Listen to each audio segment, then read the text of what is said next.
হাই everyone, খোৱা বোৱা কৰিলেনে সকলোৰে? আজি কচু শাকৰ লগত ব্ৰইলাৰ মাংস মইনো কেনেকৈ বনালোঁ চাওঁ আহকচোন বাৰু। প্ৰথমতে মই কচু শাকখিনি বইল কৰি তাৰ পৰা ওলোৱা পানীটো পেলাই দিছোঁ আৰু অলপ ধুই লৈছোঁ। এতিয়া মই ইয়াত মিঠাতেল দিছোঁ, পিঁয়াজ, আদা নহৰু আৰু বিলাহী কটা আছে সেয়া দি দিম।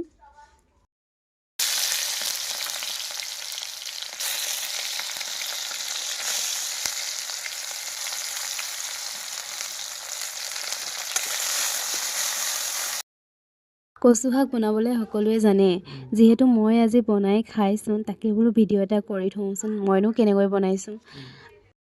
কচু শাক খাই আপোনালোকে ভাল পায়নে বাৰু? মই বহুত ভাল পাওঁ আৰু আমাৰ মাইকী মানুহৰ স্বাস্থ্যৰ কাৰণে বহুত ভাল, কাৰণ তাত আইৰণ থাকে।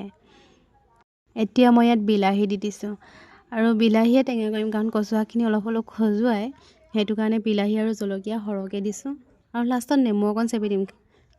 এতিয়া মই ইয়াত বইল কৰি থোৱা কচু শাকখিনি দি দিছোঁ আৰু আনফালে মই গেছত ব্ৰইলাৰ মাংস ভাজি আছোঁ। দুইফালে লাগি আছোঁ, কাৰণ আমাৰ ঘৰত সকলোৱে কচু শাক নাখায়।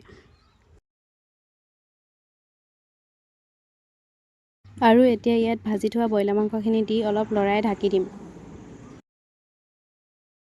ব্ৰইলাৰ মাংসখিনি 90% ভাজি থোৱাই আছে আৰু এতিয়া ইয়াত অকণমান লৰাই ঢাকি মেলি দিলে হৈ যাব আৰু আমাৰ খাবলৈ ৰেডিও হৈ যাব।